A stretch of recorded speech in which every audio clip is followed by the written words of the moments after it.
샬롬, 주의 평강을 여러분에게 전합니다. 오랜 시간 속에서 챙기셔야 할 일들이 참 많으셔서 분주함으로 5월을 보내고 계실 텐데요. 그럼에도 불구하고 함께 하시는 하나님의 사랑과 은혜를 삶 가운데서 체험하시고 고백하시고 또한 가족과 주변의 이웃들에게 그 하나님의 사랑과 은혜를 흘려보내시는 복된 여러분 되시기를 진심으로 소망합니다. 오늘 주시는 하나님의 말씀 같이 나누도록 하겠습니다. 다른 한 비유를 들으라. 한 집 주인이 포도원을 만들어 산울타리로 두르고 거기에 집자는 틀을 만들고 망대를 짓고 농부들에게 새로 주고 타국에 갔더니 열매 거둘 때가 가까우매 그 열매를 받으려고 자기 종들을 농부들에게 보내니 농부들이 종들을 잡아 하나는 심히 때리고 하나는 죽이고 하나는 돌로 쳤거늘 다시 다른 종들을 처음보다 많이 보내니 그들에게도 그렇게 하였는지라. 후에 자기 아들을 보내며 이르되 그들이 내 아들은 존대하리라 하였더니 농부들이 그 아들을 보고 서로 말하되 이는 상속자니 자 죽이고 그의 유산을 차지하자 하고 이에 잡아 포도원 밖에 내쫓아 죽였느니라. 그러면 포도원 주인이 올 때에 그 농부들을 어떻게 하겠느냐? 그들이 말하되 그 악한 자들을 진멸하고 포도원은 제때에 열매를 바칠 만한 다른 농부들에게 새로 줄지니이다.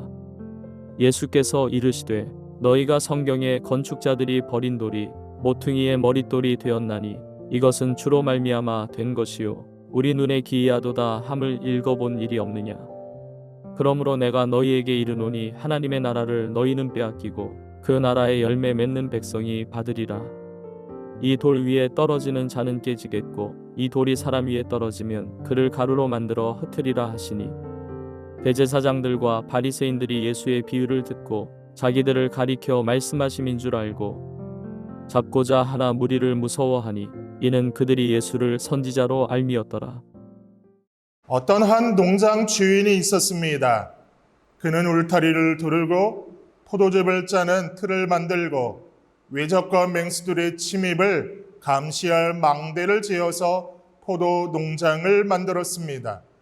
그는 자신이 직접 농사를 짓기 어려워서 농부들을 모집하여서 그들에게 농사를 맡기고 잠시 외국으로 출장을 떠났습니다. 그런데 이제 열매를 거둘 때가 다가왔습니다.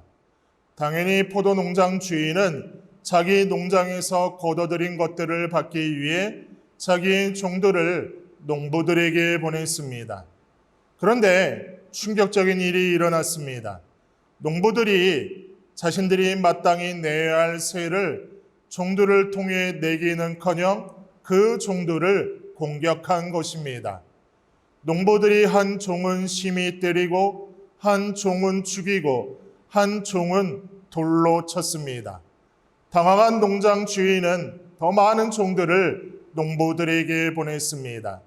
그런데 농부들은 그 종들마저 똑같이 공격하고 죽였습니다. 주인은 크게 격노하였습니다. 그렇지만 마지막으로 자신과 똑같은 권위를 지니고 있는 아들을 이들에게 보내었습니다. 아들이 가면 종들과 같이 함부로 할 수는 없을 것이라 생각한 것입니다. 그런데 충격적인 일이 일어났습니다. 농부들이 농장 주인이 아들이 온 것을 보고 악한 계획을 세운 것입니다. 농부들은 저 아들이 이 포도 농장의 상속자다. 저 아들마저 죽이면 우리가 이 농장을 차지할 수 있을 것이다 말하며 결국 그 아들마저 포도 농장 밖으로 끌고 나가 죽였습니다. 오늘 본문의 비유는 참으로 충격적인 비유임에 틀림없습니다. 포도 농장에 고용된 농부들은 참으로 악했을 뿐 아니라 어리석었습니다. 그들이 이처럼 농장 주인의 종들과 아들을 죽이고 나면 농장을 차지할 수 있을 것이라 생각하는 것은 참으로 단순한 생각이었습니다. 그런데 어처구니 없게도 이러한 일을 저지르고 만 것입니다. 예수님께서는 이 비유를 하신 뒤에 곁에 있던 대제사장들과 서기관들에게 질문하였습니다. 40절과 41절 말씀입니다. 그러니 포도원 주인이 돌아올 때에 그 농부들을 어떻게 하겠느냐? 그들이 예수께 말하였다. 그 악한 자들을 가차없이 죽이고 제때에 소출을 바칠 다른 농부들에게 포도원을 맡길 것입니다. 돌이킬 수 없는 잘못을 저지른 농부들의 운명은 뻔한 것이었습니다. 이들의 대답을 들은 예수님은 이제 당신께서 하시고 싶은 말씀을 하시기 시작하였습니다. 이 비유가 누구를 가리키는 말씀이었는지, 특별히 이 악한 농부들이 누구인지를 선포하셨습니다.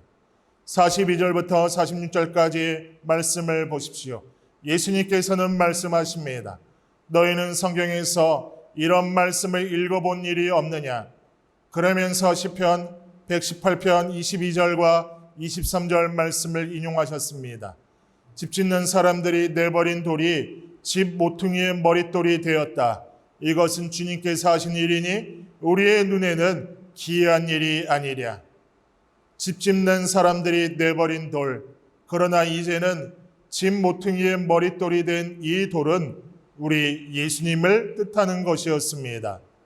당대 종교 지도자들은 예수님을 모욕하고 버린 돌처럼 여겼습니다.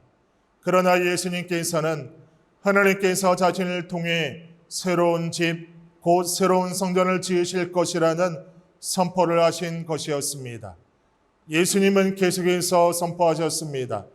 그러므로 내가 너희에게 이르노니 하나님의 나라를 너희는 빼앗기고 그의 나라의 열매 맺는 백성이 받으리라. 이제껏 너희가 성전의 주인 노릇하고 있고 하나님이 나라를 가진 것처럼 생각해 왔지만 이제 너희는 이 모든 것을 다 빼앗기게 될 것이다. 이제 하나님 나라는 나를 통해 진실로 열매 맺게 되는 백성이 받을 것이다. 예수님께서는 마치 악한 농부들이 포도농장이 자기인 것 마냥 행세하였던 것을 떠올리게 하시면서 너희가 마치 이 성전을 마치 너희 것인 것 마냥 행세해 왔다는 것을 지적하셨습니다. 그러면서 정작 하나님께서 보내시는 종들, 곧 세례 요한과 같은 선지자들을 핍박하고 죽여왔다는 것을 지적하셨습니다. 그리고 심지어 하나님의 아들인 예수님마저 핍박하고 죽이려 한다는 것을 지적하셨습니다. 그러나 이들의 운명은 분명하였습니다. 악한 농부들이 쫓겨난 것처럼 이들도 얼마 지나지 않아 모든 것을 빼앗기게 될 것임을 분명히 선포하셨습니다. 이제 새로운 예수님을 말미암아 세워질 새로운 성전은 예수님 안에서 구원을 얻게 될 새로운 백성들이 얻을 것입니다. 나아가 예수님은 자신을 인해 심판을 경고하셨습니다. 이 돌 위에 떨어지는 사람은 깨질 것이요 이 돌이 어떤 사람 위에 떨어지면 그를 가루로 만들어 놓을 것이다. 어떠한 권세나 권력이 있는 사람도 아무리 높아 보이고 강해 보이는 사람도 예수님의 심판을 견디지 못할 것임을 엄중히 경고하신 것입니다. 대제사장과 서기관들, 장로들, 그리고 바리새인들은 영리한 사람들이었습니다.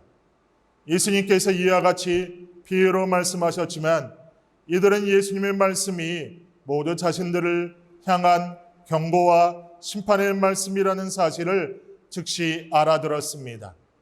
그러나 그들은 지혜로운 사람은 아니었습니다.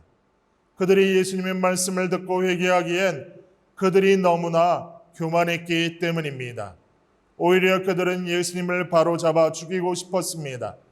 그러나 그들은 많은 사람들이 예수님을 따르고 있었기 때문에 당장 그 일을 실행하지 못했습니다. 예루살렘의 긴장은 점점 팽팽해지고 있었습니다. 그들은 예수님을 예언자로 여기는 사람들이 두려워서 현장에서 예수님께 유해를 가하지 못했습니다. 하지만 진정으로 두려워해야 될 하나님을 두려워하지 않았습니다. 자신들에게 주어진 회개의 기회를 놓치고 구원에서마저 떨어져 버리게 되었습니다.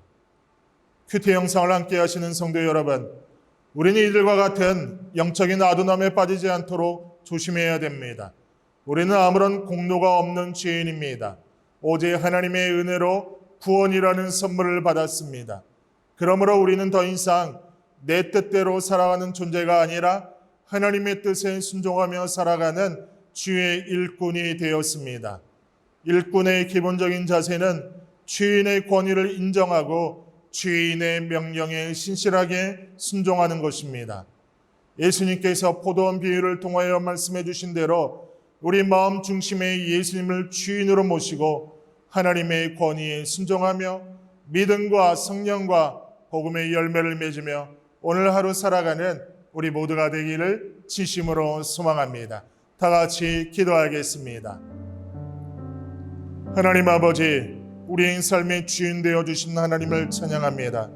우리의 삶을 이끌어 가시는 그 하나님을 찬양합니다.